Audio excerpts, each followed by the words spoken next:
Hello, it's Brian Shannon from AlphaTrends.net. Today is Wednesday, the 3rd of December 2008, and we had another very volatile session, but bullish. We did close with a gain of 79 cents or 2.8% in the Nasdaq 100, and the encouraging signs that we were looking at yesterday continue to reveal themselves. I want to re-emphasize the point that when I talk about bullish scenarios, we're still within the context of a primary downtrend. I don't mean to be confusing to anyone about that.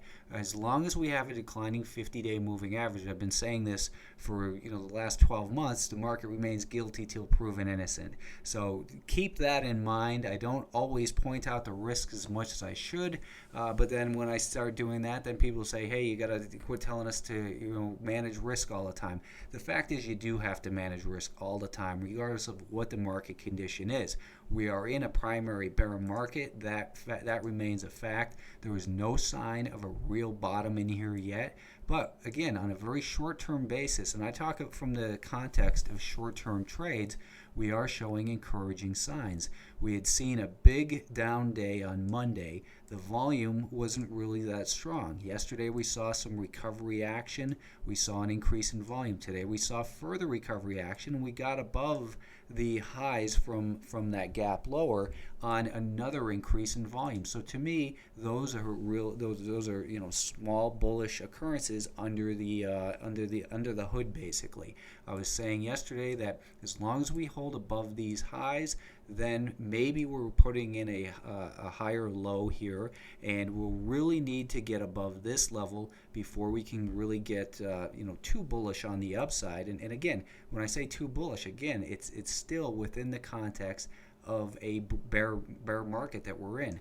This pattern seems to still be taking hold in here. It's not complete till it breaks past that neckline. That neckline is now sort of coincident with this level from the gap. But if we get back above there and hold above there, then we can look at this as a potential bullish objective. It doesn't mean that's where I expect the market to go to, but it means that other people who look at these patterns might be looking at the same thing, and perhaps it becomes a self-fulfilling prophecy. Pattern recognition is okay, but realistically, looking at head and shoulders patterns and cups and handles and that sort of thing, I notice them when they're there, and I don't put a lot of merit in coming up with I have to buy above the neckline.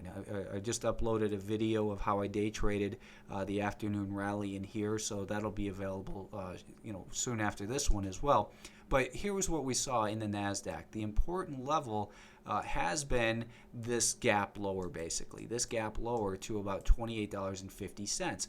We've come down, and you can even make a case that this is, either you want to call it an ascending triangle, you can call it a cup and handle. Either way, we got above that little level of resistance here late in the day with a push in volume. So what we'd seen yesterday was very choppy action. The market then gapped lower this morning, and I've been reiterating that we remain in a day trading environment. So you sit aside, you wait it out. But when the market, like it did here, recaptures the VWAP, tests it, and then moves higher, we had a great rally early on. The market broke back below that VWAP, shook people out in here again, and that was also coincident with this 5-day moving average. Let me just clean this mess up. But that 5-day moving average was recaptured early on. We had the shakeout below it, but we had still this pattern of these higher lows in here. We also have these higher highs now. So, over the last couple days, we're in an uptrend. That's 2 days. That's not anything to hang your hat on, but it is encouraging from a short-term trader standpoint. When you look at it, though, we've had great opportunities on the short side in here when it broke down through support in the daily VWAP. But the better opportunities today, we had 2 bull markets, one early, one late, and one bear market, and we had a bunch of choppy action. How you decide to trade these is up to you. But again, the number one job is always risk management. So we're seeing encouraging signs. We've got all kinds of levels above this market that will potentially act as resistance. So that's why I'm taking it short term at a time. But it's looking a little bit more encouraging. Today we had 2 stocks up for every 1 down. We're in a seasonably strong period of the year supposedly, but you want to look at these patterns of these higher lows. If these are broken, in particular, I think this one right here, 2750, is now our new kind of line in the sand. If it breaks back below there, then I think you're going to see a lot of frustration in the sellers and probably another move lower. So let's take a look at oil. Down again, down 45 cents, new lows closing, and intraday once again, zero signs of a bottom in here. Just stay away from oil until there's better signs if you're looking to trade it to the long side. The Russell 2000, I have failed to mention the last couple of days, so let's take a look at that. This was the level of the important breakdown, and what's looking more and more like a bear trap. We've got this higher low here that's going to be important near about 41.5 on the 30-minute time frame. We've got that same pattern setting up in here. It's pretty obvious looking. The neckline up in this market would be right around that 48 level, and intraday there were some great opportunities to trade long well before that $48 level comes into play. So I think you want to just pick the time frame that you're most comfortable trading with. This market didn't get above that, you could call this the cup and handle as well, but it didn't get above the gap level in here. So that's a little bit of reason for concern that the IWM rather is underperforming just a bit. But we're seeing the same patterns in here, and I think that this low right here is basically the line in the sand for the rest of this week as far as support. We've got this trend line that we can draw below these higher lows, and this and this support right here. So now this 43.40 level looks like important support for this market. If this market can get going higher, who knows what the upside really will be. Again, these 50-day moving averages are declining, and a lot of times the market will rally up to a declining 50-day moving average. I try to keep these comments as balanced as possible, but we're starting to see short-term encouraging signs within the context of a primary bear market. And the context of the primary bear market is the main thing you should be taking away from my comments here. The semiconductors are getting back up to that important level of $17. They're 50 cents away right now. If they can get above $17, then perhaps we see that push higher. In here, this market also held the important lows. We've got these higher lows, and now this level is going to be 1570 or so. That's going to be the important level for this market to hold above.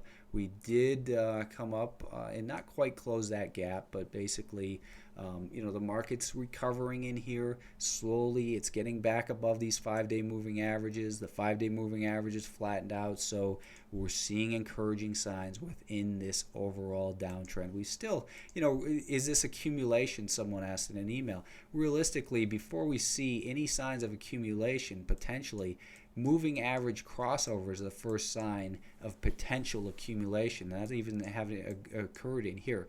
Moving average crossovers represent indecision. Indecision a lot of times occurs at turning points, but you have to be looking at the primary trend and saying, what's the path of least resistance? What's most likely? What's most likely is continued downside, so manage risk. These lows from today, midday, are going to be very important here over the next couple of sessions. Let's take a look finally at, did I forget anything? Let's look at the financials. That's what I was thinking. The financials, obviously, they're still in a downtrend, but we've got this higher low here. If we get above this level, has been very important for the market at about $13 a share. We've got these lows. We did battle with it in here, and then it broke down hard. We rallied up. It acted as resistance. Now we've got the higher low right in here that's going to continue to be very important near 10.5. But with this market at 12.5, I think it's foolish to put stops way down there. My own personal feeling, it's just too far away. Percentage-wise, it's 10% really, right? $1.50. So I think this level is going to be more important. Hopefully this market, maybe it runs up a little bit in the morning, pulls back to the 5-day moving average, then we can see a little bit more upside, but we haven't regained the gap from Monday, so it's not all bullish. We're seeing encouraging signs. We're seeing these inverted head and shoulders patterns. We've seen a dozen or more of these inverted head and shoulders patterns fail in this market all the way down. So you can't get too optimistic just because of these patterns that you read about in classic technical analysis. You have to look at multiple time frames and manage risk on the shorter time frames. Finally, the S&P 500 was up $1.93 or 2.26%. Daily time frame, again, same encouraging signs here from lower volume on the big decline. That was, what was it, 10%? I forgot. I think it was 10% on Monday. We had a little bit of stabilization yesterday. Today, we're getting a little bit more strength and higher volume once again. So, you got to look at these lows near 84. They're going to be very important. Hopefully we can rally up to maybe close this gap, pull back down to the 5-day moving average, and set up for a run past these necklines maybe next week. I wouldn't like to see it this week. I think the more time we can kind of build this base in here and continue this cleansing process of getting the weaker longs, which it's hard to believe there's still weaker longs in this market. I guess I'm one of them as a trader, but just a point of maximum frustration is when a lot of people just look at this intraday volatility and say, that's it, I give up. It just doesn't make any sense to be involved in this. That's when the market likes to launch those sneak attacks higher without those people aboard, and those people will be the ones who chase it. Let's not be too optimistic about this. Let's just continue to be very cautious and listen to the message of the market.